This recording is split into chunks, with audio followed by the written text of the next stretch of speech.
Going to college can be such an exciting time for our kids, but it can also bring unexpected challenges. Maybe something you haven't even thought about, like eating disorders.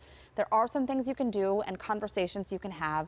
And joining me now to talk about this is licensed clinical psychologist, Dr. Jacqueline Wise. Thank you so much for being here. Thank you for having me. And what an important topic too, because we are sending our kids out into the world and we hope that they are as prepared as possible to enter this new phase of their life. And this may not be something that parents are thinking about. So research shows this starts typically around the age of 18 or between 18 and 21. Can you tell me more about that and why it may develop then? Yeah, college is a time of transition. It's a time of increased stress and anxiety. Students are sometimes experiencing independence for the first time, having to manage their own schedule, prioritize meals, make decisions around what, when, and how they're eating. Students may also have varying degrees of ability to cope with those stressful emotions. So when you transition into a high stress environment and you're still developing the ability to manage difficult emotions, eating disorders can emerge as a way to try to dampen emotions or self-soothe. So, I mean, our relationship with food can change, but sometimes it's not about food at all. Sometimes it's more about control. Yes, control difficult underlying emotions, experiences of anxiety, depression, trauma. Eating disorders rarely travel alone. They're usually happening with other mental illnesses. And the pandemic had a really negative effect on particularly adolescent and early adult mental health. So what can we do as parents? Because, you know, you're thinking, they're away from home and you want them to find this independence, you want them to become problem solvers as adults. So what are some things that we can pick up on, and then how do we step in and help? Yes, I think that the first step is keeping open communication, having a thermometer on how is your student doing at college? How are they managing the stress? What coping tools are they using? Because if they're not coping, you know, with eating, they might be coping with alcohol, or they could be coping with avoidance and isolation. There are all sorts of unhealthy coping mechanisms that can develop in this time period.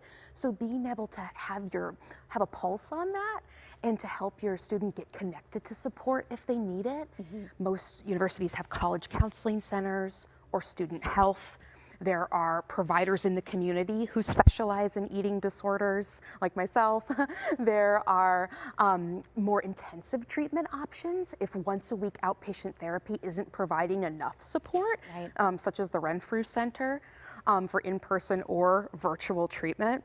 And then in the most severe cases, sometimes students need to take a break from school in order to access care. And I think that the most supportive thing a parent can do in that particular situation is to support their young adult in taking time for treatment if that's what they need. Can you tell me, and through the Renfrew Center, I know that you guys see a lot of this coming through, so what are some red flags that we should be looking out for? Behaviorally, if someone is not acting like themselves, if you have a gut feeling as a parent that something's going on with your loved one, that can be a red flag.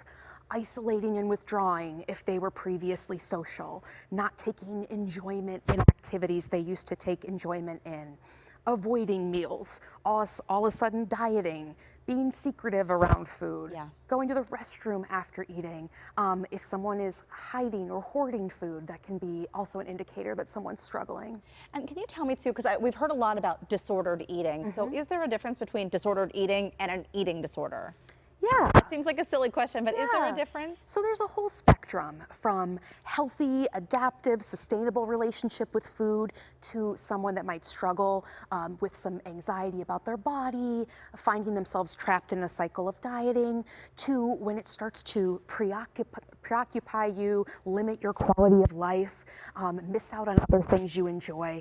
That's a diagnosable eating disorder. So everyone can benefit from support, even if you're not fully in the box of an eating disorder. And lastly, I really want to touch on this too, because I think it's so important. You know, there may be a misconception that this happens more for women, but I think as we're seeing with more issues of disordered eating and eating disorders, this can also affect our young men in our lives, and we need to keep a watchful eye on them too. Absolutely. It can be about 10% of college-age young males can experience eating disorders, and the rate is twice as high for gender minority college students and higher rates among LGBT see college students too. This really affects everyone of various identities. All right, and so the Renfrew Center, where is it located? How can people get help? There is a location in Oakland, right in between University of Pittsburgh and Carnegie Mellon. 1-800-RENFREW gives access to the local clinic as well as the Renfrew at Home virtual program that serves clients over 30 states. Dr. Wise, thank you so much. Some really good information. I hope that helps some parents out there. And if you know someone who needs help with eating disorder treatment, we're going to have more information about the Renfrew Center on our website, kdka.com/talkpittsburgh.